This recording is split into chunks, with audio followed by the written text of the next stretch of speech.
C'est l'équipe du soir, bonsoir à tous et bienvenue. Une victoire du Paris Saint-Germain à Old Trafford sur le score de 3 buts à 1. But de Neymar a doublé. Ici c'est Boulogne surtout. Le président est intenable, mais le président a échoué dans le grand concours de pronostics. Le président a fait juste dans la première partie, là où tout le monde doutait. Le président voyait Paris. Ouais, vous voyez Paris à 51-49. Il a pas dit 51-49. Ça n'est pas dit pour qui. Bon alors, 51 Paris, 49. bon Je disais que ça allait être comme ça. Et d'ailleurs, ça a été. Didier, non, ce soir, ce début d'émission, c'est pas votre moment. C'est le moment de votre vice-président. C'est vrai. Bon prono à la pause. J'accepte pas ce que vous êtes. Bon prono à la pause. Je suis pas vice-président. Bon Je suis le prono. vrai Président bis. Bon prono à la pause. Un partout pour vous. Bon prono, score final. Donc ça va être 3 points plus 4 points et ça fait 7 points et je rajoute. Mais attends, il y a juste un problème. Il y a juste un problème. Qu'est-ce qu'il y a? C'est que quand Hervé dit 2-2, il dit.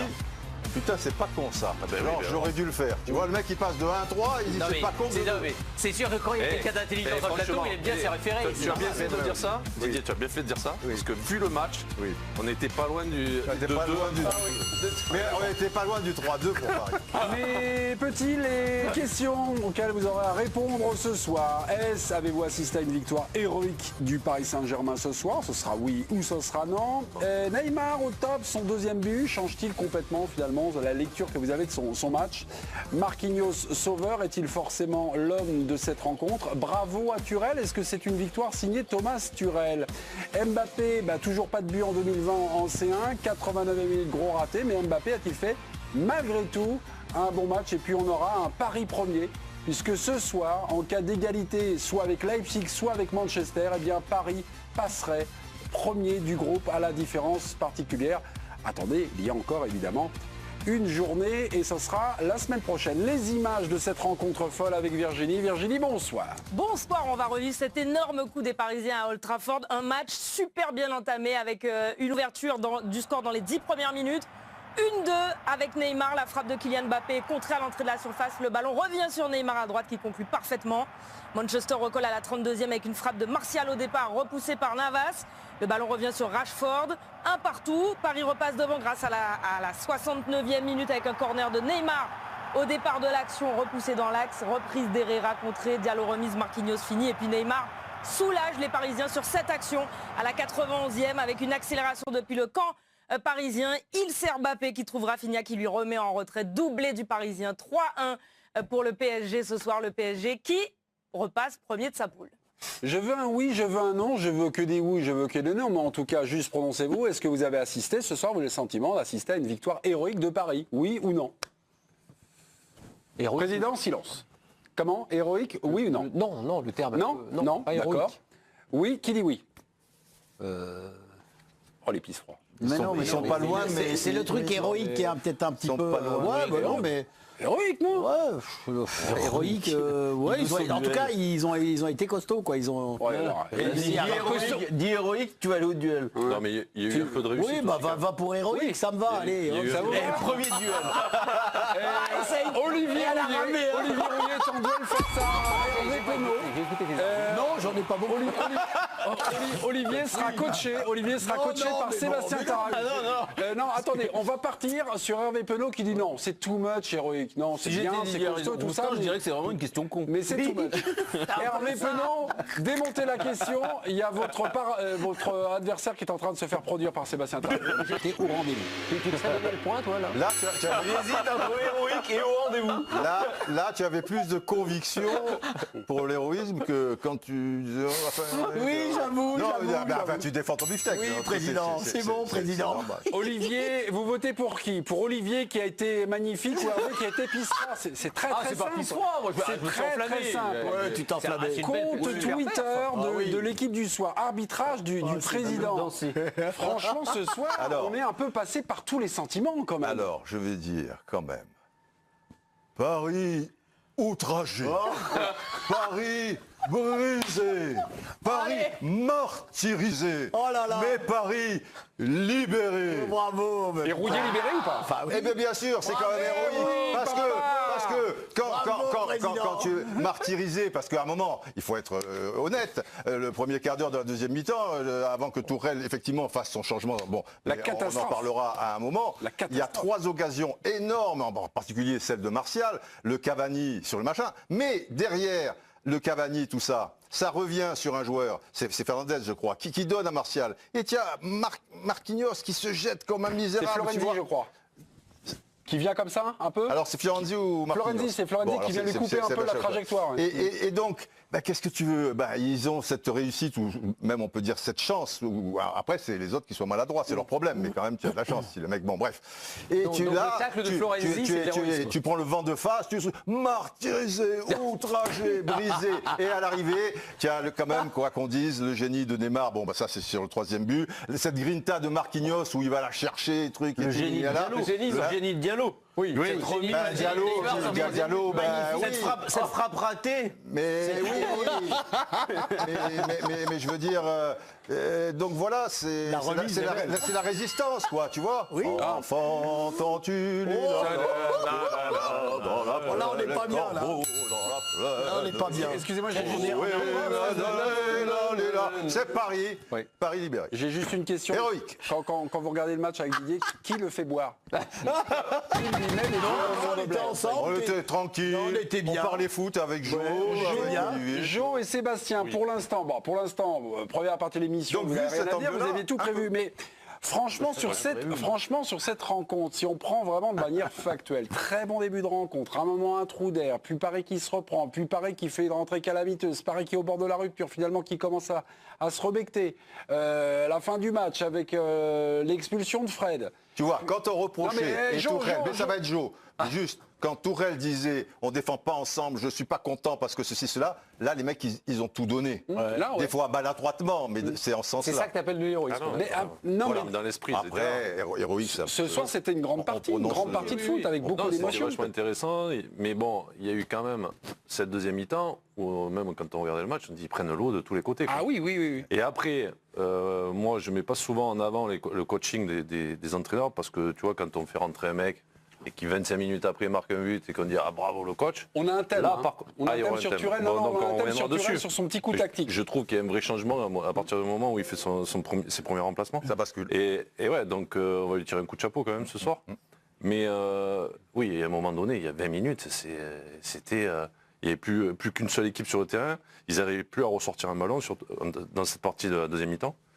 Et c'est là que quand les occasions se sont succédées, qu'on s'est dit, peut-être que Manchester rate le coche et à la sortie, c'est souvent ça dans le foot, quoi. Dans le foot, c'est ça. Mais après, il faut dire bravo à Paris parce qu'ils sont revenus dans ce match.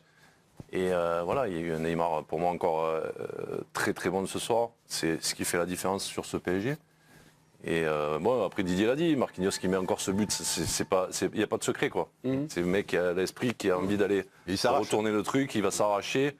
Bon, il y a une action chanceuse, mais comme on disait aussi, Manchester marque un but chanceux aussi. Donc non, bravo à eux. Après, si on va jusqu'à héroïque, je ne sais pas si j'irai jusque-là. Mais en tout cas, moi, je me suis régalé à voir ce match et ces deux équipes jouer, quoi.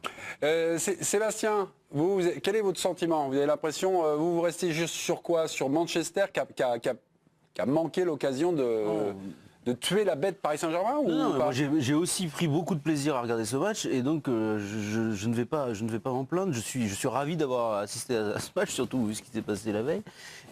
Donc c'est agréable. Voilà, c'est très bien.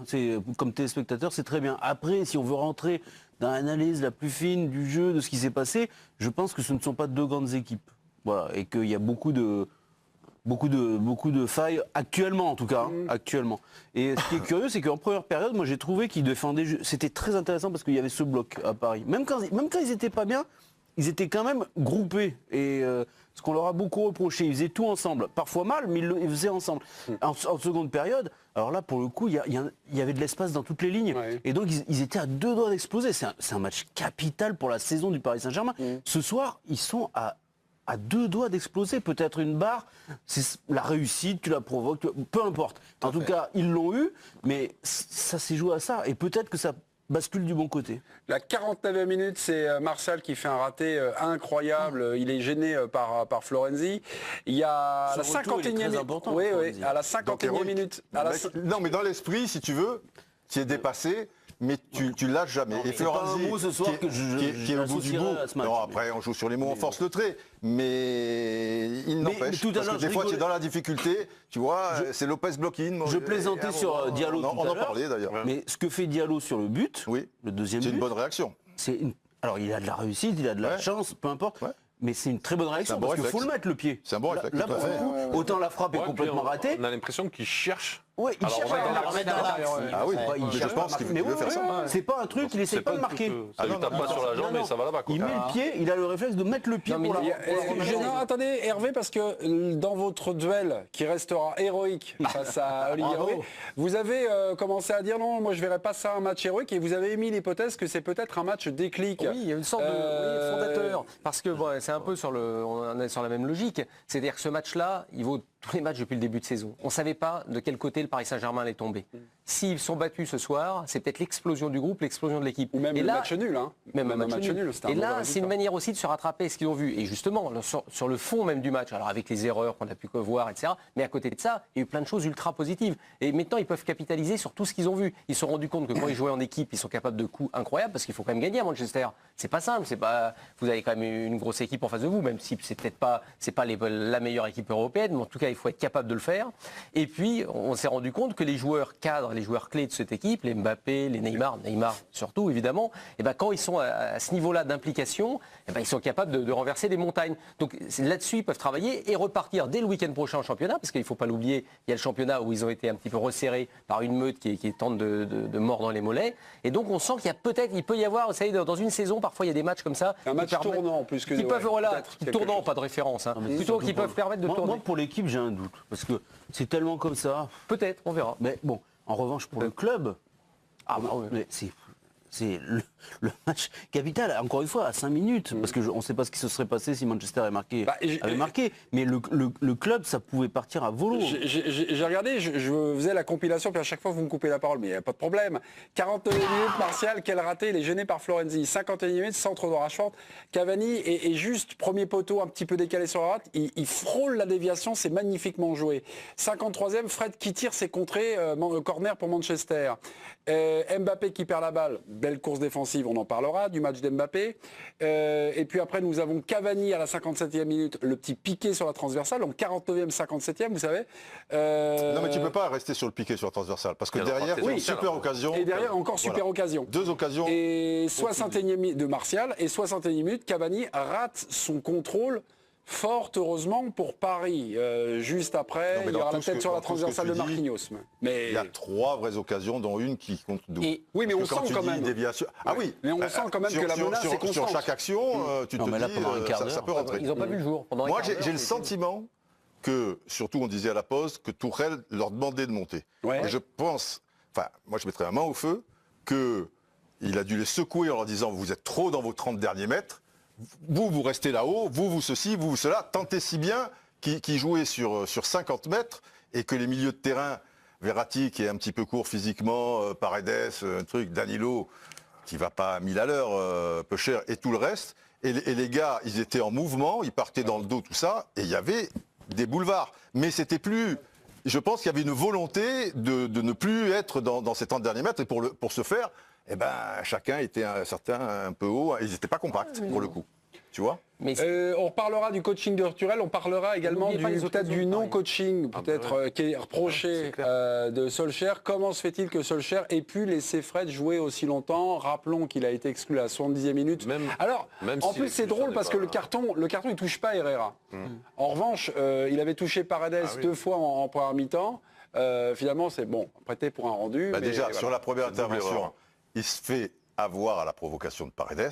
On ne peut pas dire que le coup de tête est du violence inouïe. Tu vois, c'est pas le coup de tête de Zidane sur Materazzi. Il en rajoute. Et je me demande même s'il le touche, il doit l'effleurer, évidemment. C'est vieux comme le monde. Paredes en fait des tonnes, on a vu ça 10 000 fois. Mais dès que tu fais ce geste-là, il y a rouge. Sur tous les terrains du monde, il y a rouge. Surtout en UEFA. Didier, tout à l'heure, tu as dit 99% des arbitres. Moi, je pense que c'est 85. Peu importe, on va être d'accord à peu près. Mais... dans l'esprit du jeu, pour moi, il n'y a vraiment pas rouge. Et il se dégage comme si quelqu'un venait mettre ta main sur ton corps et tu dégages la main. C'est exactement la même chose dans l'esprit. Moi, je suis d'accord avec toi au niveau de l'esprit. Simplement, si tu arbitres les choses 9 fois sur 10 dans le football et qu'à un moment, tu dis pour l'esprit c'est mieux. Moi je suis d'accord avec toi parce que maintenant avec la vidéo tu es capable de voir que même s'il y a le geste, déjà il y a quand même la provocation et qu'il l'effleure et qu'il est l'agressivité, l'agressivité, la violence, c'est Paredes qui la met, qui la place sur le terrain. Mais tu sais bien que dans le football, depuis la nuit des temps, ne pas avoir rouge là-dessus. Mais par rapport à ta thèse de la mi-temps où tu disais c'est encore Paris en gros qui se fait avoir. Ouais. En seconde période, ça a passé relativement inaperçu, mais il y a eu un ralenti chez nos confrères. Il y a Neymar, qui met un énorme coup hors du terrain. Ouais. Ça mérite quelque chose. Sur Fred d'ailleurs. Sur Fred peut-être. Oui, sur Fred. On l'a pas revu, mais alors c'est très très très limite parce que c'est complètement en dehors du jeu. Tout à fait. Ça c'est peut-être parce qu'ils l'ont pas vu. Bref, il y a eu ce soir différentes choses qui font que plus souvent, quand c'est litigieux. C'est Paris qui traque. Oui, mais regarde, Fred est expulsé, il ne mérite pas d'être expulsé au final. Non, mais parce qu'il se fait avoir, et des arbitres se font avoir. Mais ce que je veux dire, le geste de Fred, oui, mais ça sera toujours ça. Mais là, oui, mais ce que je veux dire, c'est que la thèse ne tient pas par rapport au reste du match. Puisqu'il y a ce coup de Neymar que la vidéo aurait pu voir. Il y a ce deuxième jaune qui n'est pas mérité, donc ça ne tient pas. Mais des jaunes pas mérités, tu en as toujours 10 000. Parce que si on va comme ça, la semelle que met Fred sur machin, et en plus c'est Paredes qui prend un jaune. Ça, c'est dans des trucs, si tu veux. On est d'accord. Ce que je dis, c'est que je dis juste qu'il n'y a pas de vendetta entre guillemets contre Paris, c'est tout. Le match de ce soir prouve que ça va dans les deux sens. Ok. Bon, la vraie question, c'est de savoir si Solskjaer a tardé à le sortir. Parce qu'on savait qu'il y avait une atmosphère, on savait que la prochaine faute... Invraisemblable. Et il aurait dû le sortir. Thuram a fait Paredes, et lui ne l'a pas fait, donc il s'est retrouvé à 10. Mais franchement, c'est invraisemblable. À la mi-temps, quand on a parlé de Paris, les changements, après, j'ai dit, la question, elle va se poser aussi pour Manchester avec Fred. Franchement, c'est insensé. Alors tu vas me dire... Ils ont gardé Paredes et Paredes s'est pas fait expulser. Il le sort Paredes. Oui, non mais il le sort 10 minutes, il n'a pas mis. Oui, mais il le sort après. Franchement, c'est insensé. Parce que si tu dis pour Solskjaer, il faut dire aussi Tuchel ou Paredes. Les événements ont fait que c'est le premier en plus sur quelque chose qui n'est pas une faute. Mais en plus, tu sais que Fred, il va dans le combat. Comme Paredes vont dans le combat. Donc s'ils sont déjà dans l'œil du cyclone, au-delà du jaune, parce qu'ils sont quand même dans le collimateur. En plus Pogba sur le banc. Tu fais voilà, tu vas le mettre McTominay. Oui, t'as raison fondamentalement, mais alors Pogba, c'est un fantôme. Il n'est pas arrivé dans la meilleure phase de Manchester. Non plus. Ni dans sa meilleure phase. Ni dans sa meilleure phase non plus, mais oui. Aussi. Mes petits, est-ce une victoire héroïque de Paris duel héroïque dans l'équipe du soir. Olivier ou Hervé? Attendez, juste avant d'afficher les résultats. Juste avant, c'est un peu les élections américaines. Juste réaction avant le résultat. Vous le sentez comment, Olivier? Comment? Olivier, vous le sentez comment? Bien. Moi, je sens que tu partais de très loin. Moi, je me sens un peu Trump en élection américaine, s'il vous plaît. De toute façon, le complot. En voyant le résultat, je me donnerai vainqueur. On va voir, j'attends de voir. Allez, c'est parti, le vainqueur. Qui est focus, Hervé? Ah là là, regarde. T'as gagné. Je me sens très Joe Biden en ce moment. Le démagogue. Ah là là. Virginie, une image dans le groupe du Paris Saint-Germain de Manchester, c'est l'équipe qui s'est fait extrêmement peur, mais s'est imposée contre Istanbul, Başakşehir. 4-3, le score final. On va revoir d'ailleurs le but libérateur pour les Allemands, toute fin de match, servi par Poulsen. Sorloth frappe aux 20 mètres, dévié par Pont qui trompe Gunok. Victoire sur le fil donc pour Leipzig au terme d'un match un petit peu fou. Allez, on va vous donner, je vais vous donner une déclaration de Marquinhos à la sortie du match de ce soir. Il fallait ces 3 points, c'était très important. Je suis content de la perf de l'équipe. On a joué avec courage et personnalité. On a pris plus de risques en deuxième mi-temps. Le coach nous a donné beaucoup de confiance. On est très heureux. Merci Virginie. Je vous rappelle, attendez bébé, qu'il y a les chaussures de Griezmann à gagner sur le compte Twitter de l'équipe du soir. Et j'en profite pour teaser le but de Grisou qu'on va voir tout à l'heure. Magnifique, oui. Magnifique le but de Griezmann. Et une talonnade. Juste, vous aviez un petit commentaire parce que vous étiez en train de lire les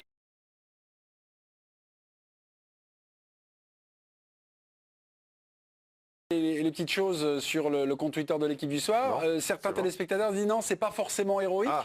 c'est pas forcément héroïque parce que c'est pas un match éliminatoire. Mais je suis pas tout à fait d'accord avec ce que disent nos téléspectateurs. Non, mais je pense qu'eux, dans leur tête, ils votent en disant que c'est un match de poule. Oui, mais on est tous conscients, nous, que c'était quand même presque un match à élimination directe. S'il te plaît, non, ne me mets pas dans le lot, d'accord? Parce que moi, je dis que c'était pas héroïque et j'ai gagné. Donc les gens sont comme moi. C'est pas un quart, mais héroïque, il aurait fallu perdre 2-0. Oui. Non, mais être à 11, 10 contre 11. Mais voilà. Tiens, j'aurais dit héroïque s'ils avaient fini à 10 contre 11. Voilà ce que j'ai dit. Neymar au top, son deuxième but. Neymar au top. Son deuxième but, est-ce que ça change complètement la lecture de son match, oui ou non? Oui. Ah oui. Oui, parce qu'il n'était pas bien. Et on aurait tous dit, je pense que Neymar ouais. Dans le débrief du match, s'il n'avait pas fait cette action incroyable, il est au début de l'action, à la fin de l'action, je pense qu'on aurait tous dit, il a plongé quand même. On aurait dit, il a été important, il a été très bon, etc., etc. Tout passe par lui, ok. Mais on aurait dit, il a plongé physiquement, ou il n'était plus là dans la période difficile de Paris. Là, ce qu'il fait, à ce moment-là du match, sur quoi, 80 mètres, 70 mètres, c'est exceptionnel. Et donc, les 3 mecs qui passent, c'est sur 25 mètres. Après, il y a l'accélération. Après, il y a la course quand même. Je veux dire, il est au début de l'action, à la fin de l'action. Pareil, il est sur la course avec Mbappé qui, à un moment, peut la lui glisser. Il fera en plus. passer, Mais la question, est-ce que ça change par contre son match? Oui, ça change parce que... moi, je ne suis pas tout à fait d'accord. On vous écoute. Parce que je trouve que c'est quand même oublié tout ce qu'il a fait de bien aussi. Parce que c'est vrai qu'il commençait, je suis assez d'accord, que physiquement, on le sentait un petit peu plus en difficulté, mais enfin, le nombre de balles qu'il a joué, qu'il a touché, le premier but qu'il marque, il ne faut quand même pas l'oublier. C'est quand même ce qui a donné le ton de cette rencontre-là. Il faut le mettre quand même. Il faut le mettre, parce que c'est pas simple, près du poteau. Et puis, à côté de ça, on a senti que c'était une menace permanente pour les joueurs de Manchester.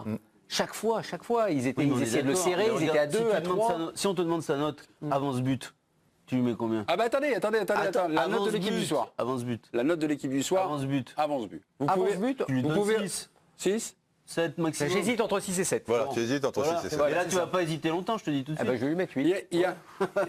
Bah oui, mais là, vous êtes en train de... Alors, on lui met la note, là. Les notes de l'équipe du soir, c'est les téléspectateurs, c'est Neymar, c'est Jess qui nous dit Neymar 8 au rendez-vous dans les grands matchs. On y va? Bah, on y va, c'est parti, Didier.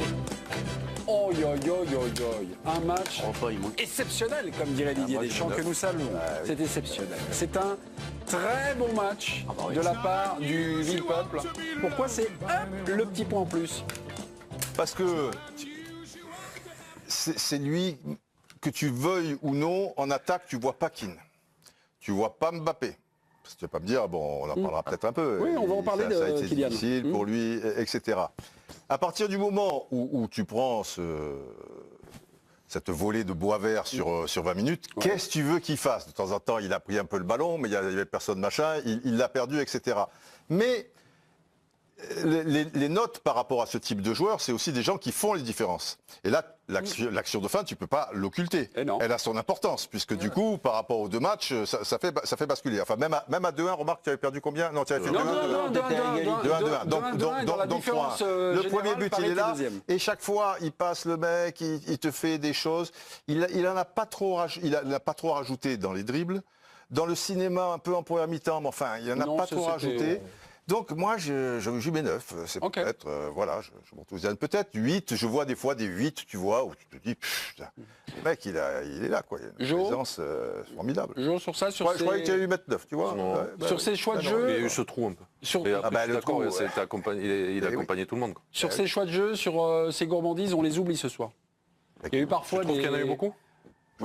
Des Diallo qui étaient décalés, du Baker qui était ça c'est Mbappé. Non, ça c'est Mbappé, ça. Diallo. Il y en a pas eu trop. Non, Neymar aussi. Quelques-unes, quelques gourmandises. Des fois, il profite de la position d'un autre. On l'oublie. Non, mais ça fait partie du personnage. Ça fait partie du personnage aussi. Ça fait partie du jeu aussi. Du jeu et puis aussi du joueur. On aime Neymar aussi pour ça. Parce que si on Neymar, on lui dit à un moment, il va falloir que tu sois collectif tout le temps, tu ne tentes pas des choses. Dis-moi, pour Baker, quand Baker, il met l'intérieur du pied au lieu de frapper coup de pied et on n'en parle plus. Tu me diras, sur le corner, il y a le but. C'est pas Neymar qui fait la jaba et qui la lui donne. Oui, mais tu peux pas. Tu vois. Ah, mais c'est pour ça fait basculer les trucs. Moi, je trouve ton raisonnement. Parce qu'il fait basculer le match avec ces choses-là. Il la joue pas si mal, Baker. Toi, t'es dur. Neymar pour Baker. Moi, je trouve qu'il veut l'assurer intérieur du pied. Il est gaucher. Elle arrive, mais pile poil. tu la prends coup de pied, tu n'as même pas la peine de la jouer comme un scotch ou un truc comme ça. Il dit que peut-être lui va la mais alors fais du javelot, je sais pas, mais non, Didier, par rapport au geste de Baker, est-ce qu'il faut juger également la qualité de l'arrêt de Rea? Aussi, ça en fait partie. Il fait un bel arrêt de Rea. Il n'empêche que s'il la joue coup de pied, mais elle est idéale, c'est son bon pied et tout, il la joue coup de pied, de Rea, il n'a pas le temps d'intervenir, c'est plié. C'est réglé. Ouais. L'attaquant, Olivier, c'est là où on s'aperçoit quand même que Neymar, ben voilà, c'est le genre de bonhomme qu'on attend dans ces matchs-là. Et c'est bien de le mettre en avant parce que vraiment, c'est important. Alors bien sûr, il a peut-être un petit peu coulé comme les autres ou il a été moins prépondérant. Mais autrement, c'est quand même lui qui dirige le jeu, c'est lui qui amène, il oublie quelquefois ses copains, mais en général, il joue juste. Non, mais il joue juste. Et tout est propre. Et c'est vrai que cette dernière action remontée, moi je croyais qu'il était cuit. Et non, il est là jusqu'au bout.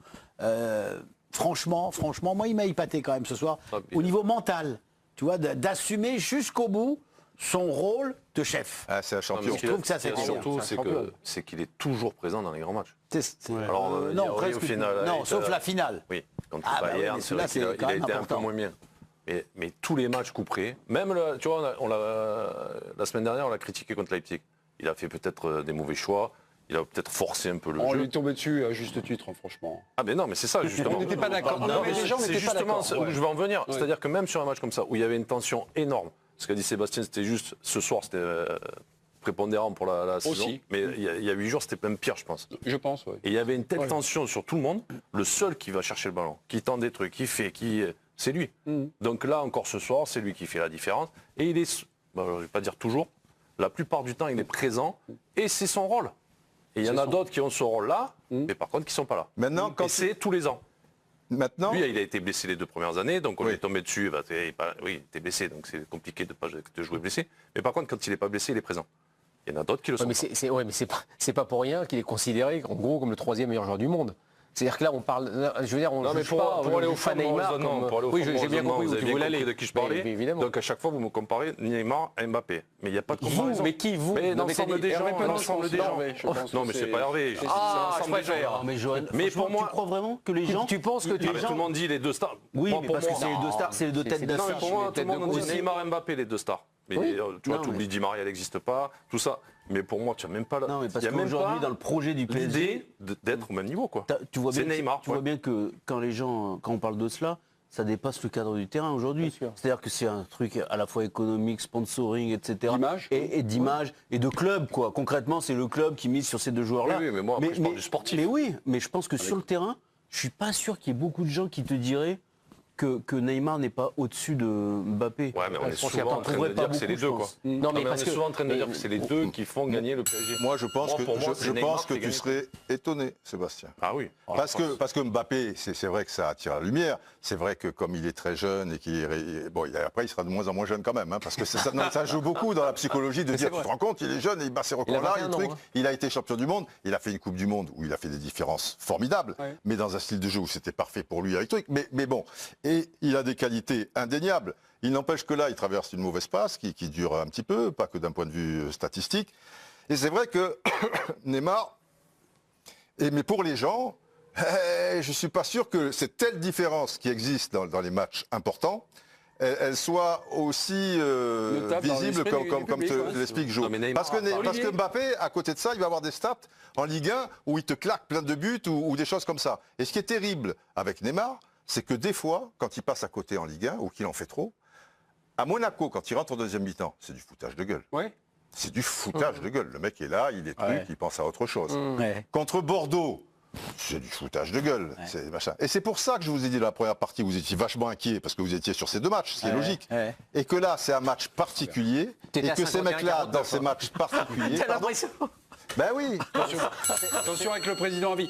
Olivier Rouillet. Mais non, c'est votre moment un peu nostalgique. C'est bien. Moi, j'ai pas tout donné Canal Plus quand vous commentez des grands formats. Repositionnez votre corps, orientez votre corps en direction du téléviseur. Vous avez un premier grand format sur le premier but de Neymar. Qu'est-ce que vous retenez finalement du but de Neymar? Image à l'appui. On y va, mes amis en régie. Alors on est là, hein. Voilà, parce que moi je suis pas sur le bon. Voilà.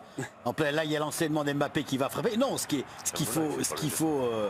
faut retenir, c'est ça. C'est quand même que Neymar, lui, il est dans la continuité. Il suit l'action et il vient piquer pour mettre ce ballon. Et puis le geste technique est bon.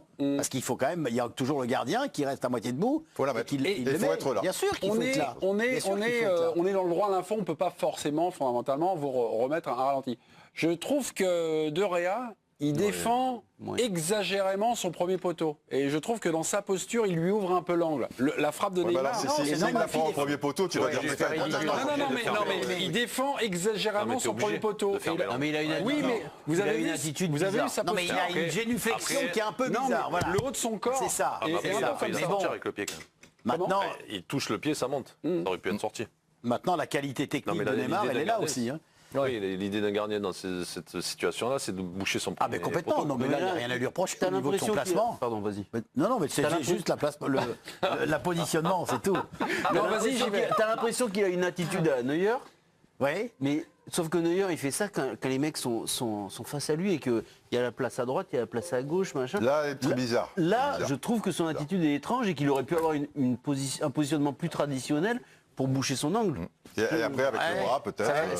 Il a essayé. T'as raison, il est un peu... Mais c'est vrai qu'il avait un peu dégingandé. En plus, il n'est pas dans la forme de sa vie non plus. Olivier, vous étiez un peu hésitant sur ce premier but, là, vous êtes chaud. Non, mais parce que j'ai chaud. Mais moi, je suis mal placé, là, j'ai l'écran là-bas. Arrêtez de vous plaindre, vous êtes attaquant ou pas? Le problème, c'est qu'il voudrait jouer à 10 et avoir les deux places. Bon, comme ça, il pourrait dire un truc noir, un truc blanc. Qu'est-ce que vous retenez d'essentiel sur le deuxième but de Neymar de la soirée? On y va, les images, c'est parti. Il faut aller au début alors, voilà. Non, mais là, il y a quand même l'enchaînement. Il y a l'enchaînement, il élimine tout le monde. Il y a la position de Mbappé sur le côté. Moi, je suis Neymar. Ensuite, il anticipe, il est présent, il est là. Et hop, il vient. Moi, voilà, c'est ça que j'aime bien. Vous voyez, ça, c'est ce côté où je fais semblant. Et au dernier moment, je viens me repositionner parfaitement franchement, pour le centre entrée. Comment Neymar, il est bien, c'est super. Rafinha. Oui, Rafinha, top. Merci Rafinha. Top. Là, il n'a pas été crevard, Rafinha. Il a dit, tiens... Non, mais il donne la possibilité à Rafinha, en revenant, d'avoir le truc sur le plateau. Et après... non, mais son petit appel... Au départ de l'action, il attend, il est comme un chat. Il voit Rafinha, regarde qui y a dans l'axe aussi. Il regarde qui y a. Oui, Rafinha. Mais non, mais Rafinha... C'est pas à frapper, quoi. Rafinha, il est parfait. Je sens qu'il a quelqu'un dans le viseur. J'attends le... Il attend le thème, il se réserve. Laissez, c'est pour moi. Non, mais c'est quand même... Il y a de l'intelligence dans les déplacements. C'était beau, c'était bien. Vraiment. Marquinhos, sauveur. Marquinhos est-il forcément l'homme de cette rencontre? Habillage à l'américaine et on y va, auteur du deuxième but. Hein, le moment où la maison parisienne tanguait et c'est Marquinhos qui s'est arraché. Jo, Mikou, vous me dites oui ou vous me dites non? Non. Non. Hervé? Non. Non, non plus. Olivier? Moi je dis oui. Évidemment, Olivier, c'est dans votre contrat de contrer Hervé Penaud. Oh non, et Sébastien Tarago? Non. Non plus. Voilà. Didier? Non, là c'est pénal. Didier, qu'est-ce qu'on se fait? Non, il n'y a pas besoin. Le président décide. Il n'y a pas besoin. Il ne veut plus y aller. Ça fait 2 heures qu'il dit que Neymar était exceptionnel et maintenant c'est Marquinhos.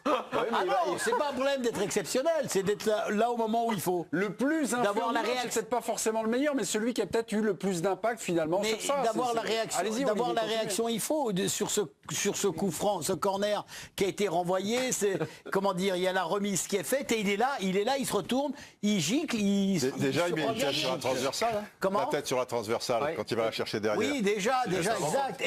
64e minute. Didier, merci de me filer ce coup de main. Finalement, il veut un duel. C'est vrai que la tête. Là aussi, et puis il joue bien le coup parce qu'il a remis premier poteau. Bon, ça tape sur la transversale. Mais ensuite, il est là. C'est une sorte de super duel auquel on assiste. Appui de Didier Roustan.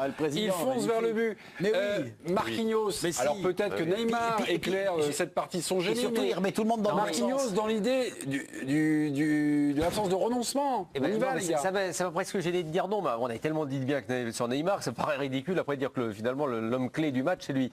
Mais c'est vrai que c'est quand même énorme ce qu'il fait. Parce que c'est pas lui qui sauve sur la reprise de Martial. Vous me dites que c'est Florenzi, vous en êtes sûr? C'est Florenzi. C'est sûr. Alors attendez. Ça peut changer. Je vais demander. Non, je vais demander. Moi, j'ai noté Florenzi. 49e minute, le raté de Martial. Il est gêné. Après la transversale. Après la transversale des Mbappé. C'est Marquinhos. C'est Marquinhos. Et j'aime autant te dire qu'il faut se jeter comme un mort de faim. Voilà, moi, c'est celle-là dont je te parle. Parce que Martial, c'est à bout portant, c'est le billard. Et si c'est pas Marquinhos, donc ça en fait un de plus, tu vois. Ça en fait un de plus. C'est pour ça qu'il faut quand même mettre en avant ce qu'il a fait. Aussi bien son travail défensif. Attendez, il est défenseur central. Il se retrouve là. Mais le geste qu'il fait, là, t'en parlais du geste. Mais il est défenseur central, ça veut dire qu'il fait son boulot. Non, pas du tout ça. C'est se retrouver à marquer le but, à marquer le deuxième but quand vous êtes défensif. Hein? Il est défenseur central. À mon avis. Donc, capable. Non, mais le but qu'il met, c'est un but d'attaquant de pointe quasiment, parce que son contrôle, il le fait très vite. Il se met vite en position face au gardien, et tout de suite, il prend le but et il glisse la balle sous De Rea. C'est vraiment, non, mais c'est un super but. C'est pas n'importe quoi ce qu'il fait. Il faut qu'il se retrouve là, comme en Coupe d'Europe il y a quelques mois. C'est-à-dire qu'il est quand même présent. C'est un corner, non? Hein? Ouais, enfin, c'est un deux. Oui, mais enfin il est. J'étais sur. Un quoi? J'étais resté sur autre chose. Ah bon? Faut pas exagérer non plus. Non, mais c'est un défenseur central qui est monté sur un coup de pied arrêté. Oui, non. Et puis après, il y a le ballon qui arrive. Et le contrôle, il le fait vite, il se met face au Paris. Non, mais attends, c'est juste par rapport à ta démonstration qui me paraît un tout petit peu excessive. Mais c'est pour le mettre en valeur. Oui, mais c'est fantastique. Et il n'y a sans doute jamais de hasard. Si ce sont ces joueurs-là qui sont là. Il y a un litige. Nous allons juste actionner. Nous allons Non, mais attention. Alors, je suis obligé de resituer. Il y a une semaine, il y a eu une petite tanicroche entre Didier et Johan. Didier parlait généralement en disant vous trouvez que Thuram est un peu un demeuré, vous traitez comme s'il était un demeuré, le fait que Marquinhos et Danilo, l'un joue en défense centrale, l'autre machin, et le plateau c'est un peu embrasé, mais vous voyez ce soir donc. Et concrètement, au lieu d'écouter Hervé, vous repensiez. Non, vous faisiez des petits apartés. Non, je ne fais jamais d'apartés. Moi, lamentablement, au lieu d'écouter Hervé, j'écoutais vos apartés. Bon, c'était la chronique de l'émission. Maintenant, il y a eu un petit truc sur le but de Marquinhos. Moi, je vous propose tranquillement de rentrer dans la 4e dimension. On y va? Est-ce qu'on peut y aller? Bien. C'est parti. Allez. Alors on me dit qu'elle est en train de charger, généralement ça reste pas. Elle est là, il se retourne bien. Allez, Marquinhos, 69e minute, le corner est signé Neymar. Est-ce qu'on peut avoir, Marquinhos également voir son déplacement au moment. Il est là, Marquinhos, flèche rouge. Ouais. Bon, il traîne dans la. Oui. Quand Sébastien nous dit.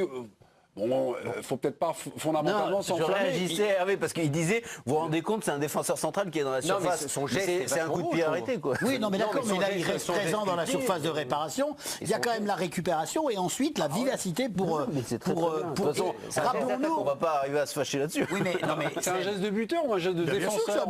Non, mais c'est un geste de défenseur. Se jeter pour aller mettre, c'est un geste de buteur. Cavani, il a marqué des buts comme ça. Gerd Müller a marqué des buts comme ça, le grand Gerd. C'est vrai. Attends, tu rigoles ou pas? Cavani, bien sûr que c'est un but. Cavani, c'est plus en première intention. Non, mais surtout dans un moment où il faut bien se rappeler que ça n'allait pas très bien, quand même, pour le PSG. Donc c'est important. C'est pour ça quand même que ce qu'il fait là, ça fait quand même quelques minutes. Ça commençait à aller mieux. Et la tête sur la transversale est avant. Je suis d'accord. 64e minute, tête de Marquinhos sur la barre transversale. Neymar pour Baker, arrête de à 68e minute. Et dans la minute suivante, but de Marquinhos. Est-ce qu'on peut noter Marquinhos, chers téléspectateurs? C'est Copa.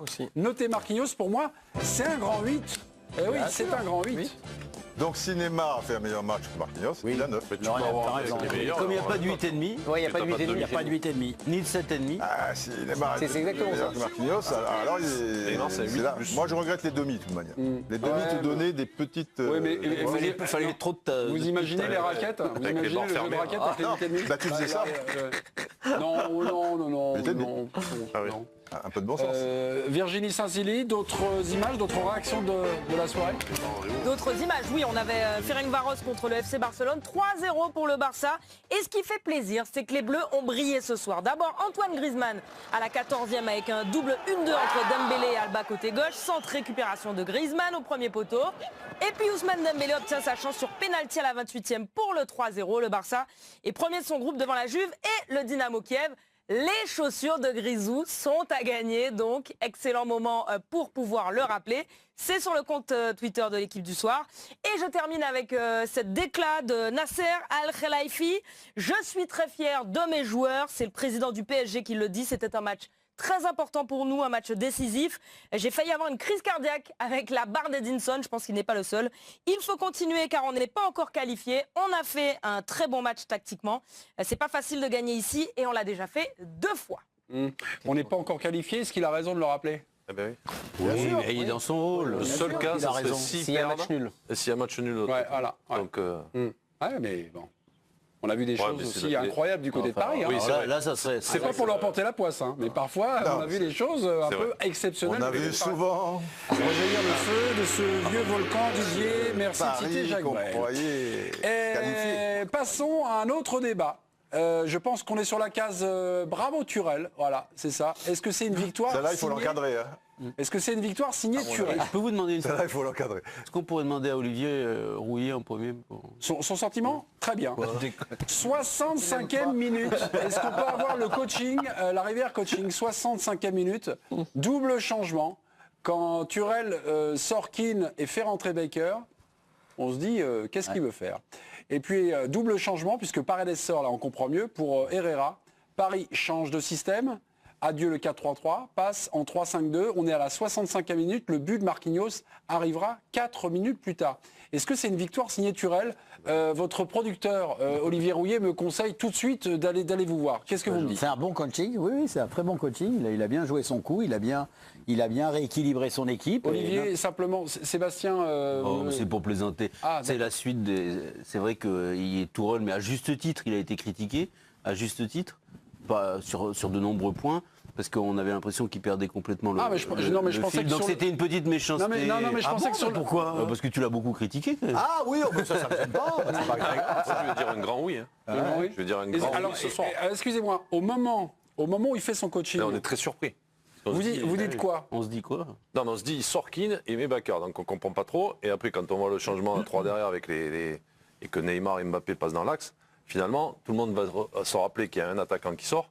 Et finalement... tu as presque fait un changement pour mettre 2 autres attaquants en fait. Donc en faisant rentrer 2 latéraux, un latéral. Et puis moi je trouve gauche. Et je trouve, moi je dis un grand oui parce que le match change complètement quand ça se passe comme ça. Ça veut dire que moi j'ai souvent critiqué certaines sorties qu'il a pu faire, certaines tactiques qu'il a mises en place, mais là ce soir je lui dis bravo.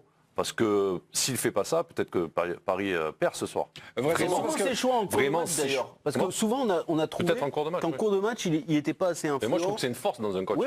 Et là, tu prépares un match en début, forcément tu le prépares. Et puis après, suivant ce qui se passe, tu t'adaptes. Et c'est un vrai choix. On n'en voit la plus parce qu'on a dit trop bien de Thomas Turel. Ah non, mais on reviendra à Thomas Turel. Là j'étais lancé, maintenant c'est fini. C'est une blagoune. Dans quelques minutes, les choix payants de Thomas Turel. On en reparle pour votre plus grand plaisir. Si vous avez des questions à nous poser sur le compte Twitter, on est là, non pas jusqu'à minuit, mais jusqu'à minuit et demi. Ouais. Allez, à tout de suite. Encore 1 heure. Taux de l'équipe du soir avec une performance du Paris Saint-Germain, 3-1 à Manchester United, c'est-à-dire que Paris est en ballottage favorable pour se qualifier et terminer surtout premier. Puisqu'à la différence particulière, soit contre Manchester United, soit contre Leipzig, et bien la différence particulière, c'est Paris qui mène la danse. Il chante l'hymne du Paris Saint-Germain, c'est notre président chanteur, Didier Roustan. Johan Mikou est tombé fou amoureux de... Oui, Johan Mikou, oui. Est tombé fou amoureux de Thomas Turel. Hervé Penaud, Olivier Rouillet et Sébastien Tarago. Silence, quelque chose. Silence, Johan. Silence, Johan. Non, mais je suis pas. Quand il fait des bonnes choses, il faut le dire. Et ben voilà. Virginie. Quand il en fait des mauvaises, il ne faut pas hésiter. Un petit mot et une image sur une action que vous avez relevée ce soir dans la soirée de Ligue des Champions. Oui, c'est Krasnodar-Rennes, le but qui a éliminé le Stade Rennais. On y a cru jusqu'au bout puisque les Russes ont attendu la 71e minute pour marquer le seul et unique but du match signé Marcus Berg sur une erreur défensive de Da Silva. Un but donc qui élimine le Stade Rennais de toute compétition européenne. Restez bien dans l'équipe du soir parce qu'attention, tout à l'heure, vous aurez droit aux images du quadruplé d'Olivier Giroud. Attention. La lenteur de Damien Da Silva sur le but de Berg. Il faut qu'elle arrête de faire des clins d'œil à la fin de chacune de ses interventions. Elle commence à avoir un tic. Non, elle commence à avoir un petit tic. Attention, Virginie. Mais ça lui va bien, ça lui va bien. Le producteur Sébastien vous surveille. Nous étions en train de dire de bien de Thomas Tuchel. Rappelons que Paris était mal embarqué. Double changement à la 65e minute. Baker rentre à la place de Keane, avant-centre. Paredes est sorti, heureusement, il était sous le coup d'un avertissement et d'une expulsion. À la place d'Herrera, nouveau système de jeu, le 3-5-2. Est-ce que c'est un changement que vous qualifieriez de défensif ou d'offensif?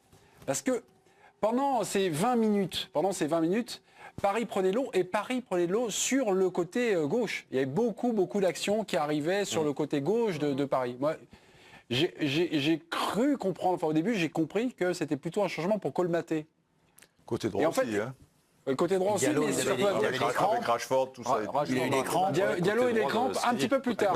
Ah, côté gauche de Paris, le côté droit. Mais finalement, ça a été un changement qui a fait défensif et offensif. L'idée, je pense que c'était pas de se dire on joue plus offensif, c'était surtout de rééquilibrer parce qu'on sentait que ça allait à volo. Mais après, ce système-là a permis d'avoir un jeu qui était plus offensif de fait. Mais ce qui est intéressant, et là je vais rejoindre Johan, mais pas toujours, hein, c'est vrai, mais là sur le coup on est obligé. C'est l'idée, moi je suis un truc que je supporte pas, c'est quand un entraîneur rentre un attaquant à 20 minutes de la fin, l'attaquant marque et dit quel coaching. C'est en général, vous êtes mené, vous faites rentrer un attaquant. Bon. Mais en revanche, ce que j'aime bien... Coaching gagnant. Alors, c'est des facilités des fois. Ça, il faut proscrire ça. Non, pas proscrire, parce que ça peut arriver. C'est des fois des facilités, il faut quand même le dire. Quand Roger Lemaire fait rentrer Pires à la place de Lizarazu... Ça, c'est du vrai coaching. Ça, c'est du coaching. Et qu'après, il fait la différence. Là, oui. Un attaquant pour l'attaquant... Et là, Tourelle, ce qu'il fait, c'est du vrai coaching. Ça, c'est vraiment changer le système de jeu d'une équipe, changer les positionnements, mettre en valeur d'autres joueurs. Et là, pour le coup, c'est un vrai coaching. Un vrai rééquilibrage qu'il a fait, c'est tout, c'est ce que tu as dit. Ce changement, il me fait penser à un Tottenham-Juve. Allegri, c'est vrai. Allegri qui fait rentrer les deux latéraux. Qu'est-ce qu'il fait? Non, qui avait rien sur son banc surtout. Ouais. Non, mais ouais. Ils étaient mal embarqués à la pause, rien sur son banc. Et il change en faisant... Voilà. Et je trouve que ça me fait penser à ça, un vrai changement de tactique dans ton équipe qui d'un coup fait changer le match. Le match il bascule, c'est vrai. Ça vous donne tout à fait raison. Mais c'est à la 65e, c'est ça? 65. L'expulsion est à la 71e minute. Ouais. Moi je dis juste, pour essayer de nuancer, qu'il y a quand même cet événement-là qui est capital dans le match. De suite, regarde, t'as les occasions, je crois. J'ai mis les occasions. 65e. Non, une minute avant, c'est 64e tête de Marquinhos sur la barre. Elle est avant. D'accord. Neymar pour Baker, plus après le but. Il y a deux occasions. Plus après l'expulsion. Mais oui. Et moi je pense. Non, l'expulsion arrive après. Oui, mais je pense. Enfin, je sais pas. Je dis juste qu'il ne faut pas totalement exclure l'hypothèse que l'exclusion donne du sens au coaching et au changement tactique. Non mais il y a eu 6 minutes. 6 minutes. Et comme vous venez de le dire, il y a l'occasion de Marquinhos juste avant. Avant le changement, à la 64e. Donc moi je ne sais pas. J'ai pas la réponse. Mais si le match avait changé à 11 contre 11, ok, je m'incline. Là, je ne sais pas. Ouais, mais il change justement dans ces 5 minutes-là, 11 contre 11. Parce que tu prenais l'eau de toutes parts. Oui, mais regarde, juste avant, une minute avant, il y a la barre de Marquinhos. Ouais, mais je ne sais pas si c'est sur... C'est sur un corner. Hein. Voilà, c'est sur un corner. Marquinhos est là, c'est sur une occasion corner. Non, mais ce qui est intéressant, c'est quand même de prendre ton destin en main, d'une certaine manière. C'est l'entraîneur qui décide de changer vraiment quelque chose. Il ne subit pas les événements, là, pour le coup, c'est lui qui... Même tu pouvais peut-être supposer, c'est pas pour gratigner, c'est très bien ce qu'il a fait, que c'était pas du luxe de changer un poil plus vite. Tu comprends? Donc il s'est planté. Non, il a fait trop tard. Écoute, tu l'aimes pas, Tourelle. Je dis pas ça. Il y a quelqu'un qui lui laisse quand même une certaine latitude et une certaine tolérance. Je pense en faire partie. Mais je trouve que il a tardé. Je trouve qu'il a tardé. Parce que les 3 actions de Manchester énormes. Et il y en a une peu de temps après la reprise déjà qu'on n'a pas notée, avant celle terrible de Martial. Il y en a une pour de Rashford. Ouais, je l'ai pas noté. Et elles sont sur un temps de 20 minutes quand même. Qui fait quand ça, son changement? Un quart d'heure. 65. Là, le double changement, ça fait 20 minutes. 65. Mais elles sont sur 12-13 minutes. Ouais. Et puis là, tu n'existes plus. Alors peut-être le temps de l'échauffement des uns, des autres et tout. De réfléchir. Mais petit, on est à Paris, le beau temps ne dure jamais trop longtemps. C'est Ghazli Naïm qui nous dit attention, problème Di Maria à venir. Changement prévu de Di Maria. Diallo a des crampes, Di Maria ne rentre pas sur le terrain et c'est finalement qui rentre. Ouais, c'est la Il y a Kierer qui rentre. Les petits, dans quelques minutes, la suite de l'équipe du soir, c'est le moment où on va vraiment tout se dire. Hein. C'est le moment. Là, on avait gardé des trucs en magasin. Là, franchement, on a été sobre. Mais là, ça va lâcher. A tout de suite avec le quadruplé de qui? D'Olivier Giroud. À tout de suite. Ah, magnifique. C'est la prolongation. Paris toujours en ballottage extrêmement favorable pour se qualifier. Pour terminer, premier de son groupe grâce à sa victoire 3-1 à Old Trafford. Il est content, il parle quand je parle, c'est normal, c'est le président à vie, il a tous les droits. Fait ce qu'il veut. Fait ce qu'il veut. C'est bien sûr des en use de son droit. Oui, mais pas vous. Et mon Sébastien, faute de Junior. Mais là où je suis déçu, c'est que c'est mon deuxième jaune. Ah bon vous savez même pas ce que vous faites de votre émission. Excusez-nous, maître Enfoireau sans régie, vous me dites. Vous mettez le deuxième jaune ou pas pour Sébastien? Au cas où, mais lui, c'est pas grave. Voilà, vous me direz, John, on ne demande jamais un carton d'équipe pour ses camarades. Voilà, c'est l'heure de la prolongation. On était resté, en parlant de Thomas Tuchel, le tweet sur Di Maria, on va le repasser, mais dans quelques minutes. Les images tout d'abord de la victoire Old Trafford du Paris Saint-Germain, Virginie. Allez, c'est parti. Le match a été bien entamé par les Parisiens avec une superbe ouverture du score dans les 10 premières minutes. Après un 1-2 avec Neymar, la frappe de Kylian Mbappé sera contrée à l'entrée de la surface. Le ballon revient sur Neymar qui conclut parfaitement. Manchester recolle à la 32e avec une frappe de Martial au départ repoussée par Navas. Le ballon revient sur Rashford. Et puis Paris repasse devant à la 69e avec un corner de Neymar repoussé dans l'axe. Reprise d'Herrera contrée, Diallo remise, Marquinhos fini. Et Neymar va soulager les Parisiens sur cette action à la 91e avec une accélération depuis le camp parisien. Il sert Mbappé qui trouve Rafinha qui lui remet en retrait. Doublé du Brésilien. 3-1 pour le PSG qui passe premier de sa poule. Vous n'avez pas fait de clin d'œil? Non, très bien. Et compte Twitter de l'équipe du soir, un tweet est arrivé, on était en train de parler de Thomas Tuchel, le Paris Saint-Germain a-t-il définitivement perdu Di Maria? Par contre, pourquoi Di Maria devait rentrer? Diallo a eu des crampes, finalement c'est Gay. Voilà, c'est Gay qui est rentré à la fin du match. Non, c'est une péripétie. C'est une péripétie. Alors il n'était pas content de ne pas jouer, ça c'est une certitude. On avait vu que dimanche, il a vu quelques petits mots lors de cette fameuse réunion parce qu'il se sentait un peu inférieur à Mbappé et à Neymar. Oui. Contre Bordeaux, et puis le lendemain, apparemment lors d'une réunion. Toujours est-il que c'est l'histoire d'un club. Ça se trouve, il jouera ce week-end-là, il jouera après, à lui de se relancer. Péripétie, on passe. C'est pas une. Non, moi je suis pas d'accord. C'est pas tant une péripétie. Mais pas péritative. Pas péritative. Non, ce n'est pas une ce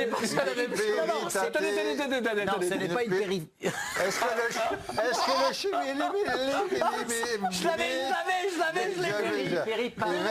mais non. Allez, ce n'est pas une... Je n'y arriverai pas, laissez-moi tranquille. Une péripétie. Une péripétie, voilà. Une péripétie. C'est pas une péripétie? Pourquoi c'est pas une péripétie? Non, parce que je pense que ça va le marquer, Di Maria, quand même. Parce qu'il l'a fait quand même cogiter un petit bout de temps avant de le faire rentrer. Il l'appelle. Excusez-moi, c'est pas parce que Diallo avait des crampes qu'il aurait... Non, mais ils n'ont pas vraiment le même. Non, mais il peut reculer ou Herrera ou quelqu'un au milieu. Non, là, il peut pas se... Non, je sais pas. Non, de toute manière, Di Maria, il a un ego. Il vient des quartiers pauvres de Rosario, c'est une tête de l'art, je veux dire, et il marque son territoire, il est comme ça. Mais après, sur la durée, c'est pas le mauvais bougre. Ah bon? Oui, il a été comme ça avec Emery quand après. Non, mais moi je pense que ça va. C'est pas le petit garçon bien tranquille. Pas bien. C'est un dur, Di Maria. C'est pas. C'est une péripétie ou pas? Propre sur lui avec ses oreilles. Mais j'ai pas dit que c'était. C'est une péripétie ou pas? Voilà. Comment? Ok, allez, on prend. Nous avons donné rendez-vous dans la prolongation pour évoquer le cas Kylian Mbappé. Toujours pas de but en 2020 en C1 pour Kylian Mbappé. Mbappé a-t-il fait malgré tout un bon match ce soir? C'est quelqu'un en régie. Merde. Merci beaucoup. Oui, mais c'est qui en réalité? Parce qu'on prend des voix de... Jaco, il a fripouille. Ah, c'est lui, d'accord. Ouais, c'est Jaco. Mbappé a-t-il fait malgré tout un bon match? Qu'en pensez-vous? Ce que vous retenez, c'est son rush manqué 89e minute? Non, pas que ça. Non, c'est la 89e? Non, 89e. C'est un peu plus tôt. Non, 89e. Non, ça arrange pas. Mais d'une manière générale, il n'a pas été là dans les bons coups. Je mets de côté les 20 minutes catastrophe, si tu veux. Après, c'est vrai qu'il a beaucoup défendu. Alors, le PSG était bas, donc il n'est pas dans son élément. Après, c'est vrai que qu'on va se mettre dans la tête, il n'a pas marqué depuis 6, mais ça va être les 1123 minutes de Benzema à un moment, si tu veux. Non, mais c'est pesant pour un joueur, tu vois. Ça, c'est sûr. On est un peu conditionné, quoi. Ça fait ça. Non, allez-y. Non, allez-y, j'allais vous donner la main. Non, j'étais en train de regarder ce que j'avais noté du match et demande à Jo peut-être. les quelques actions Mais le seul truc, c'est que on va finir après avec Johan, parce que Johan il est chaud. Mais le seul truc, c'est que bien sûr qu'il fait pas un très très bon match. Et moi, il a tendance à m'agacer ces derniers temps. Enfin, une attitude, quelque chose, ça m'agace. À une petite Mbappose, une petite irritation. Non, mais là, il est agaçant, parce que des fois, j'en ai marre là, de toutes ces histoires de stade, de machin, de compter ses buts à l'entraînement, de machin. À un moment, j'ai envie de voir des joueurs qui aiment le foot plus que les stats. Mais bon, ok. Cela étant dit, ce soir, il aime le foot. Il est quand même sur 2 buts, qu'on le veuille ou non. Et bien sûr que ce que fait Rafinha, c'est très très beau, c'est fantastique, mais la passe de Mbappé, elle est pas si mal. Franchement, la petite passe dans l'espace pour Rafinha, c'est quand même très joli. On l'a revu à l'instant. Ouais. Et sur le premier but, même s'il frappe, même s'il est contré, et que c'est pas une passe, il est au départ, il est sur l'action. Donc c'est juste de pas tout voir en noir, c'est tout. Bon, vous avez parfois une petite... mais c'est pas mal. Non, vous avez une petite je suis pas satisfait globalement. Oui, c'est lui qui la met à Rafinha. Elle est belle la passe, elle est belle. C'est le cas.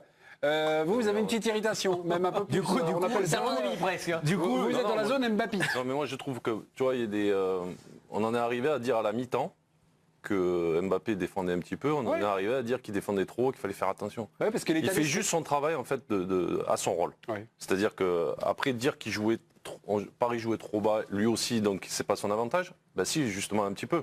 Parce que c'était sa force en Coupe du Monde, par exemple. L'équipe de France jouait assez bas et puis en contre, il était capable de faire des différences. Il ne jouait pas bas comme les autres. Pas de si bas. Et c'est parce qu'il ne jouait pas bas que quand l'équipe de France explosait et que Griezmann faisait le machin, c'est pour ça qu'il part contre l'Argentine. Le problème qu'il y a, c'est que quand il défend bas, après à un moment donné, il peut remonter. Oui, et c'est peut-être que là, il était trop bas. Tu sais, dans le France-Croatie, où on est dominé par la Croatie, à un moment, parce que Mbappé est haut, il y a un long ballon qui est dégagé. Et Mbappé, il fait la misère. Il y a 0-0 à ce moment-là. Il fait la misère au petit Viking. C'est pas Viduka. Vida. À Vida. Et truc. Et il y a une panique. Et la Croatie, à partir de ce moment-là, ils sont restés calmes. Tu vois. Je pense qu'avec l'équipe de France, pour le coup, il ne serait pas dans... Non, moi je trouve qu'il a été exceptionnel. Non, tout à l'heure, vous étiez en train de dire, Neymar, il est là dans les grands matchs, il prend ses responsabilités. Et vous me dites, c'est pas le cas, et en creuse, c'était pas le cas de Mbappé. C'est ça qui vous déçoit? Non, mais il y a forcément de ça. Parce que quand tu as un joueur aussi exceptionnel que ça, tu l'attends dans ces grands matchs-là. Et malheureusement, avec le PSG, sur les dernières saisons, je n'ai pas vu ça. Je n'ai pas vu un grand Mbappé sur les grands matchs. Quand on parle de grands matchs, on parle des matchs à qualification en direct. Et je trouve que c'est... fait gagner un peu le match. Son entrée contre l'Atalanta fait un peu gagner le match. Mais c'est pas suffisant par rapport à ses qualités, je pense que c'est plus Neymar qui amène un peu le truc, mais bon, après... Oui, mais à ce moment-là, il fait une différence. C'est la sortie, de Gomez aussi, donc entrée d'Mbappé qui il fait un match assez intéressant. 20 minutes. Mais je trouve qu'il a été exceptionnel, qu'il avait une montée impressionnante dont on a tous parlé. Monaco. Ouais, mais Monaco, même à Paris, il est décisif. Et moi, je trouve que ça fait 1 an qu'il y a de la suffisance dans tout ce qu'il fait. Et je pense que s'il veut devenir le plus grand, comme il estime le vouloir, il faut qu'il fasse plus, quoi. Il faut qu'il fasse plus, surtout dans ses grands matchs, mais même au-delà. Moi, tu vois, à un moment donné, il y a en première mi-temps, il est sur le côté, il y a des choses qu'il doit faire. La dernière fois, on parlait du petit Marcus Thuram. Tu vois, il y a des trucs simples. Le mec, il te passe dans le dos, tu lui donnes. Là, Mbappé, il ne la donne pas. Et à un moment donné, il est sur le côté, il y a un mec qui s'engage. Alors je ne sais pas si c'était Diallo ou Verratti, peut-être c'était Verratti, je ne sais. À gauche. Eh bien, tu lui donnes pas alors que le jeu le demande. Et régulièrement, c'est ça. Il ne va pas dans le sens du jeu. Moi, je suis désolé, la dernière passe, quand il frappe, il doit la mettre à Neymar. Il y a un angle de passe à un moment donné. La dernière, voilà. Quand il va frapper, il y a un angle de passe, mais c'est magnifique. C'est ça qu'il faut qu'il arrive à comprendre. C'est-à-dire que c'est pas parce que tu vas marquer que c'est magnifique. Là, ce que fait Rafinha, tout le monde va en parler parce que c'est exceptionnel. Il fait déjà la différence. Et ensuite, qu'est-ce qu'il fait? Il voit que l'angle est fermé. Pas une seule seconde, il se dit je vais frapper. Donc il cherche dans l'axe. Et dans l'axe, Neymar fait un mouvement fabuleux et il lui glisse. Et ces gestes-là, il faut qu'il progresse là-dessus. Et pour moi, voilà, c'est dans l'état d'esprit. Quand je vois aussi l'attitude à Nantes, qu'on lui siffle pas un pénalty, qu'à la mi-temps, il y a toute l'armada parisienne qui va dans le vestiaire parisien. D'avoir cet état d'esprit-là, il arrive avec son téléphone et tout, mais qu'est-ce que tu fais, quoi? Et en deuxième mi-temps, qu'est-ce qu'on fait? En même temps, ça lui donne raison. Parce qu'il y a une action où il part dans la surface, il tombe tout seul, pénalty. Mais je trouve que son attitude n'est pas à la hauteur du joueur qu'il veut être. Et moi, ça commence à vraiment me fatiguer. Parce que je trouve que depuis un an, il y a certains joueurs qui étaient en dessous de lui, qui deviennent, pour moi, plus intéressants pour l'équipe, et même pour eux. Il y a une vraie progression. Et Mbappé, il n'y a plus de progression. Et même, je trouve que ça devient récurrent. Et un vrai problème pour moi. Tant qu'il ne se mettra pas dans cette volonté de vouloir progresser. La seule chose... Non mais juste pour rajouter à ce que dit Jo, c'est qu'en fait, et en plus, il n'évolue pas dans son jeu, c'est-à-dire qu'il ne le change pas, il ne s'améliore pas. Et moi, c'est ça qui me pose vraiment problème. Il a besoin vraiment de le changer. Ah oui, il a besoin de le... Mais non, mais il a ses bases. Non, mais c'est la compréhension. Non, mais les mecs, quand ils défendent, il a ses bases. Quand ils défendent contre lui, ils ont compris. Hein. Ils le prennent pas, ou ils le prennent de suite, ou sinon ils laissent un peu d'espace. C'est tout. Là, tu ne le vois plus prendre un mec de vitesse parce que les mecs, ils ont compris maintenant. Donc s'il évolue pas, je crois que c'est Michel Platini qui le disait, s'il ne commence pas à progresser dans ce style de jeu, on lui est tous tombé dessus. C'était très intelligent et c'était pas pour lui. En pensant à mal. Mais bien sûr. Tous les footix de la Terre lui sont tombés dessus. Il est jaloux parce qu'il n'a pas gagné la Coupe du Monde, machin. Tu penses que Platini est jaloux avec la carrière qu'il a fait de Platini? Mais on n'est pas un pays de football, on dit n'importe quoi. Mais non, mais au-delà de ça, c'est de la com aujourd'hui. C'est-à-dire que qu'est-ce qui s'est passé après cette sortie? C'est Leonardo qui s'est invité en conférence de... exact.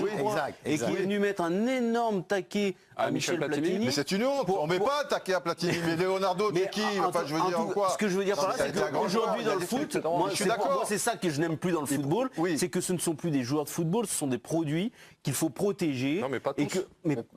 Je te parle. Oui, mais si tu le surprotèges, tu ne lui rends pas service à Mbappé. Si tu es Leonardo, j'espère que dans le privé, il lui a dit, tu sais, il faut dire ça, on est d'accord. Moi, grand public, je te défends. Mais de toi à moi, réécoute ce qu'il a dit et il a raison, tu ne pourras pas jouer toujours sur ta vitesse, la vitesse va pas suffire. Je suis en train de te dire ça justement. Je suis d'accord. Je regrette profondément que la moindre critique suscite autant de problèmes. C'est pas grave. Mais c'est même pas une critique. Mais on a été trop gentil à ce moment-là avec Leonardo. Mais après, je suis pas d'accord avec toi, c'est parce qu'il y a des très grands joueurs. Oui, il y a un conseil positif pour que le joueur évolue dans le bon sens. Et d'ailleurs, tu vois les grands joueurs, il n'y a pas de la com. Les très grands joueurs. Tu crois que les Mané, les Lewandowski, il y a de la com? Non, tu joues au foot dans une grande équipe, dans un grand club, et tu es là pour gagner des matchs. Mais Mané, malheureusement, personne n'en parle autant que Mbappé. Mais pour moi aujourd'hui, tu vois, quand je dis il y a des joueurs, mais pour moi, si je dois mettre de l'argent sur un joueur aujourd'hui, mais j'hésite pas une seule seconde à aller chercher Mané. Mais c'était pas la même réflexion il y a un an et demi. Mais pas le même âge quand même. Tu parles d'âge. Non mais l'âge après c'est quoi? Si on parle juste du joueur. Mané il a quel âge? 27, 28 ans. Il a encore 5 ans. On est d'accord, mais il y a quand même l'âge.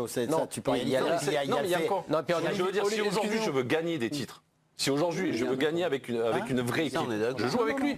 Je vais acheter ce joueur. Et peut-être c'était pas le cas il y a un an et demi.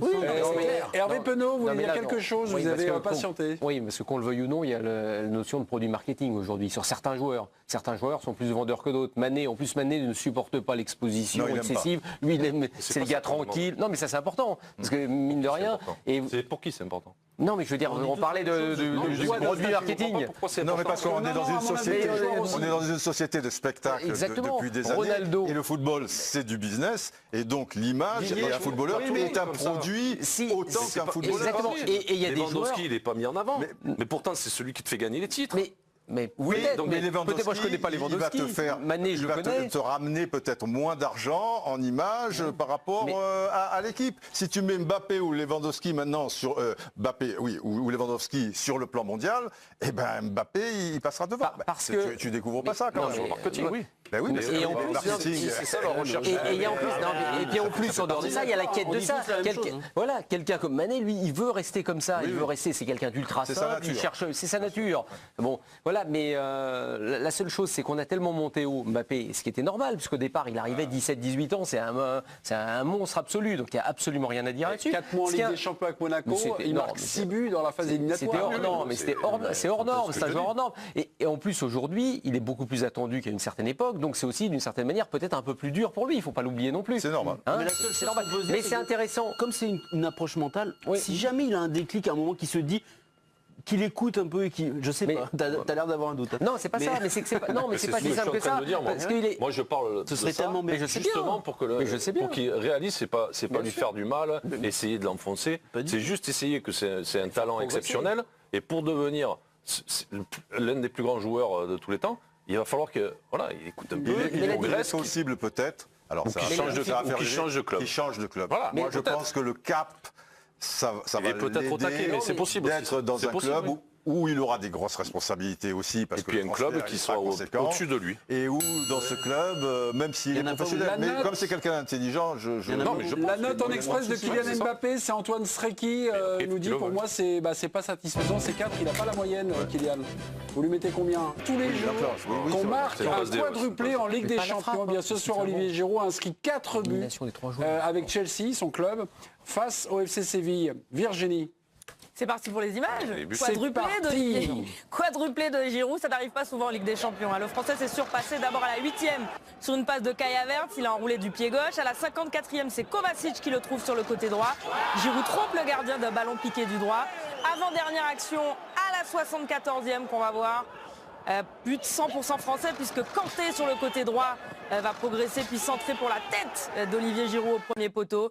Enfin, pénalty sifflé pour Barça à la 84e après une faute de Sergi Gomez. 4-0 pour Chelsea. Chelsea premier de son groupe devant le FC Séville et Krasnodar. Ouais, c'était Séville.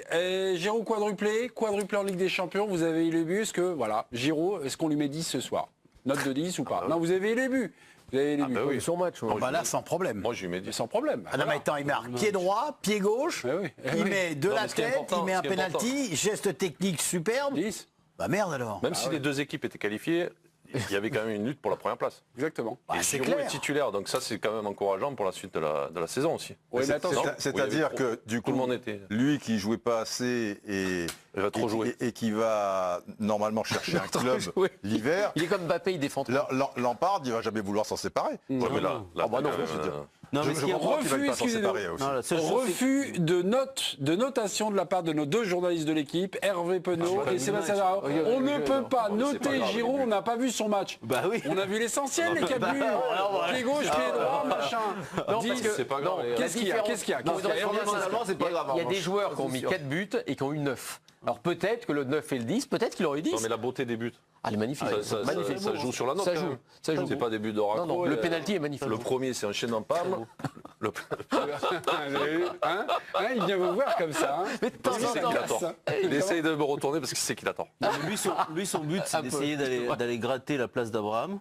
Ouais. Et mine de rien, même s'il part de loin parce que c'est des profils différents et que Lampard veut absolument de la vitesse, peu à peu, quand même, il marque beaucoup de points. Non mais il est génial. Et il va avoir du temps de jeu, donc c'est essentiel. Tu vois, par exemple, sur son deuxième but, la vitesse, il l'a un petit peu pour faire la différence, mais surtout, ce qui est beau, c'est conduit de pied droit et plaf, petit piqué pied droit. C'est-à-dire, dans l'enchaînement technique, c'est parfait ce qu'il fait. Belle protection du ballon. Alors peut-être que le défenseur de Séville... Il couche un peu rapidement. C'est un convoi. Au départ. Un peu naïf au départ. Mais il le fait tout avec son mauvais pied. Mais pour le coup, là, pour le coup, quand tu disais par rapport à Mbappé, s'il y a bien quelqu'un qui a écouté et retenu, c'est bien lui.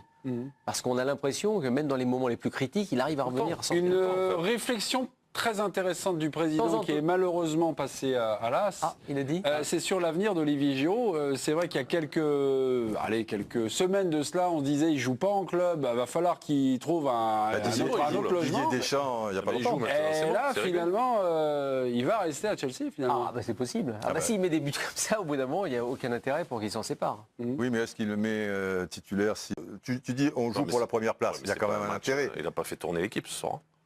Mais en général, il est quand même remplaçant. Oui, c'est ce que je te dis. Oui. Mais si quand il le met, tu trouves que c'est pas un match décisif, il peut se dire que l'autre, à un moment, il peut être blessé, il sera bien content d'avoir Giroud, comme il sait qu'il a machin. Moi, je suis Lampard, je le prends. La seule chose, c'est qu'il regarde le calendrier. Aujourd'hui, ils se disent qu'il va avoir un petit peu de temps de jeu d'ici janvier. Et après, concrètement, l'année dernière, il a vraiment failli partir en Italie. Ça s'est joué à rien. Et au dernier moment, Chelsea a refusé, mais parce que les clubs italiens avaient un petit peu tardé. Donc aujourd'hui, Olivier Giroud, il sait parfaitement qu'il y a de fortes chances qu'il soit bloqué entre guillemets à Chelsea, mais s'il a un tout petit peu de temps de jeu, il n'en sera pas malheureux. Mais tu vois, ce qui est marrant, c'est quand même là, quand on peut faire la différence. Ce sera le mot de la fin, Olivier. Oui, si vous voulez. Très rapide. Entre Martial et Giroud, on les a vus tous les deux ce soir. Ouais, c'est vrai. Voilà le résultat. Voilà, encore une péripétie d'Olivier Rouy. Et Virginie Saint-Sily, Virginie. Bon résumé. Oui, je suis là. On voit quoi, le but d'Antoine Griezmann avec le FC Barcelone? Voilà, à peu près, c'est ça, contre Ferencváros. 3-0 le score final pour le Barça. 3-0, le Barça est premier de son groupe. Madjer ou pas Madjer? Madjer. Ouais, c'est une belle Madjer. Et c'était quand même une ligne d'attaque. Ah pardon, les chaussures de Grisou. Ben oui, les chaussures de Grisou sont toujours à gagner sur le compte Twitter de l'équipe du soir. Voilà, oui, il nous a envoyé directement de Hongrie. La ligne d'attaque du Barça ce soir, c'est quand même Dembélé, Braithwaite et Griezmann. C'est la Ligue 1, quoi. Non mais c'est pas il y a Madjer aussi, non? Il y a Madjer. Virginie. Non mais c'est étonnant alors qu'on avait l'habitude de Suarez, de Messi. Juste un moment quand même un petit peu solennel, puisque nous avons appris pendant l'émission le décès d'un ancien président de la République. Valéry Giscard d'Estaing est mort à l'âge de 94 ans, annonce faite par l'entourage de l'ancien chef de l'État et l'Élysée ce soir.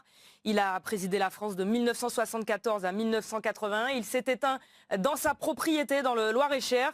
Il avait été hospitalisé à plusieurs reprises ces derniers mois pour des problèmes cardiaques. On se souvient, nous, tu vois, c'est pas présentons un peu le sport, de ces images-là. Est-ce que vous vous souvenez le contexte de ces images-là? Est-ce qu'on était dans une campagne? Est-ce que c'était pour soigner l'image aussi du président, la jeunesse? Il y a beaucoup de choses comme ça. Le confrère de Canal+ avait fait un documentaire sur les présidents, le sport ou le foot, je sais plus, il n'y a pas très longtemps. Dans mon souvenir, il y avait une histoire de comme il était le footballeur le plus adroit de l'histoire. Donc voilà, mais il avait marqué son but.